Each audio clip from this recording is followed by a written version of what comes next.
ಸಾಹೇಬ್ ಅಂಬೇಡ್ಕರ್ ಅವರು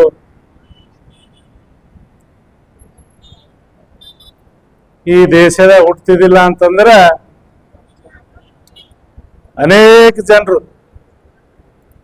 ಈ ದೇಶದ ಅರ್ಧ ಭಾಗ ಅವಧಿ ಬಹಳ ವಂಚಿತಾಗಿರ್ತಿತ್ತು ಅಂತ ಹೇಳ್ಕೋಬೇಕಾಯ್ತು. ಯಾಕಂದ್ರೆ ಡಾಕ್ಟರ್ ಬಾಬಾ ಸಾಹೇಬ್ ಅಂಬೇಡ್ಕರ್ ಅವ್ರ ಗುಣ ನೀವು ಇವತ್ತ ನಾಳೆ ನೋಡ್ತಿರ್ಬೇಕು.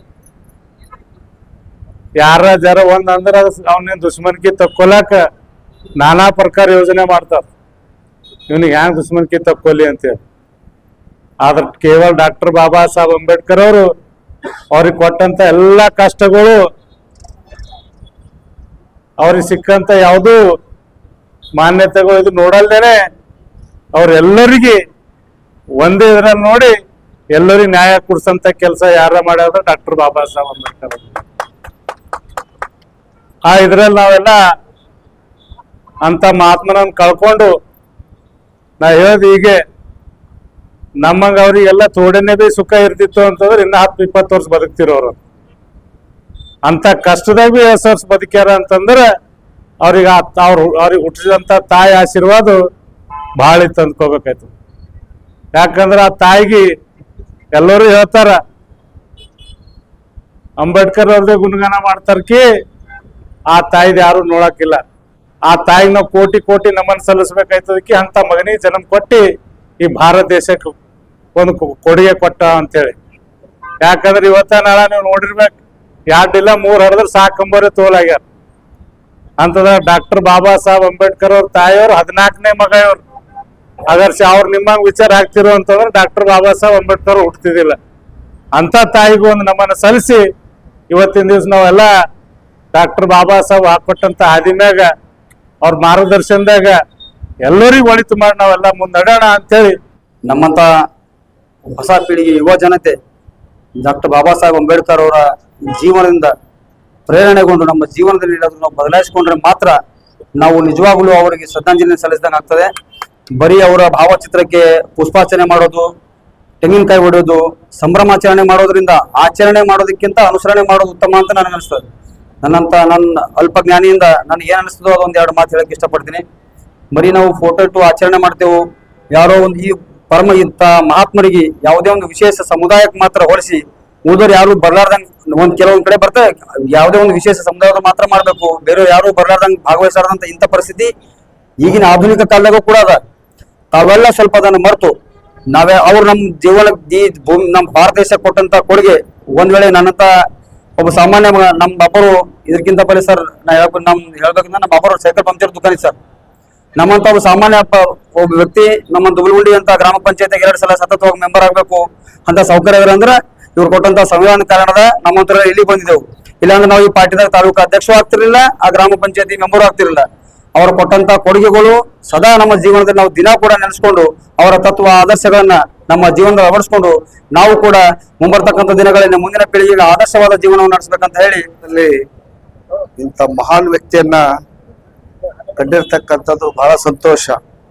ಯಾಕಂದ್ರೆ ಇಡೀ ವಿಶ್ವದಲ್ಲೇ ಇವತ್ತು ವಿಶ್ವನೇ ಡಾಕ್ಟರ್ ಬಾಬಾ ಸಾಹೇಬ್ ಅಂಬೇಡ್ಕರ್ ಅವರಿಗೆ ನೆನೆಸ್ತಕ್ಕಂಥ ದಿನ ಆಗಿದೆ ಇವತ್ತ.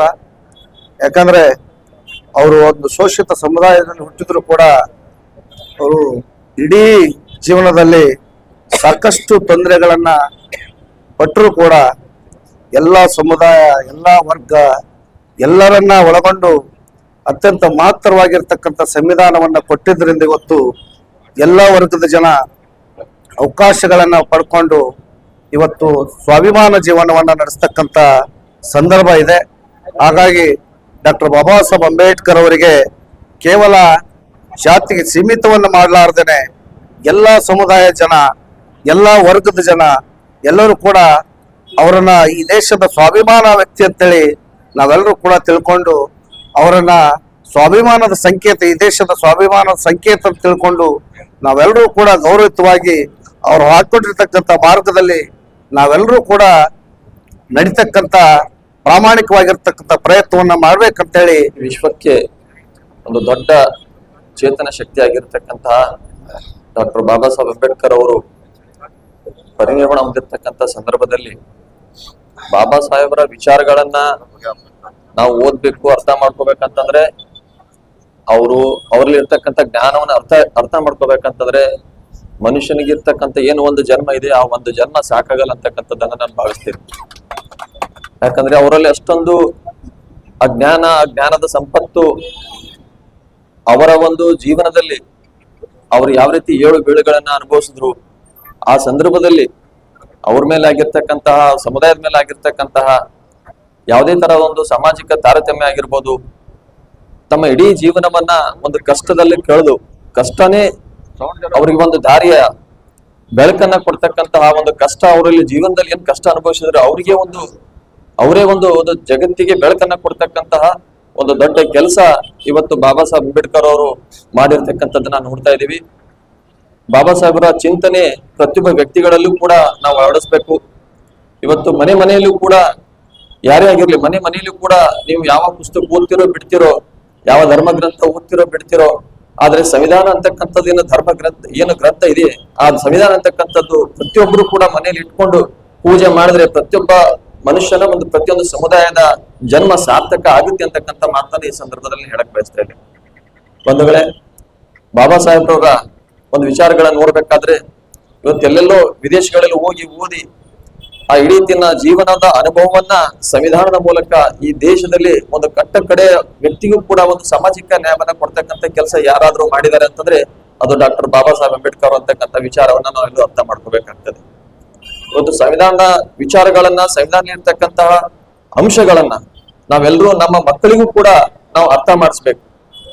ನಾವು ಭಗವದ್ಗೀತೆ ಓದ್ತಿರೋ, ಕುರಾನ್ ಓದ್ತಿರೋ, ಬೈಬಲ್ ಓದ್ತಿರೋ, ಅಥವಾ ಮತ್ತೆ ಯಾವ ಬೇರೆ ಧರ್ಮ ಗ್ರಂಥಗಳು ಓದ್ತಿರೋ, ಅದನ್ನು ಒಂದ್ ಕಡೆ ಇಟ್ಟಾಗ ಎಲ್ಲಾ ಧರ್ಮಗಳಿಗಿಂತಲೂ ಒಂದು ದೊಡ್ಡ ಗ್ರಂಥ ಬಾಬಾ ಸಾಹೇಬ್ ಕೊಟ್ಟಿರ್ತಕ್ಕಂತಹ ಆ ಸಂವಿಧಾನದ ಅಂತಕ್ಕಂಥ ವಿಚಾರವನ್ನ ನಾವು ಅರ್ಥ ಮಾಡ್ಕೋಬೇಕು. ಅವರ ಒಂದು ವಿಚಾರಗಳನ್ನ ನಾವೆಲ್ಲರೂ ಜೀವನದ ಅಳವಡಿಸ್ಕೊಂಡು ಮುಂದೆ ಸಾಗಿದಾಗ ಮಾತ್ರ ಸಮಾಜದಲ್ಲಿ ಇರ್ತಕ್ಕಂಥ ಎಲ್ಲರಿಗೂ ಕೂಡ ಒಂದು ನ್ಯಾಯ ಸಿಗ್ತಕ್ಕಂಥ ಒಂದು ಅಂಶವನ್ನ ತಿಳಿಸ್ತಾ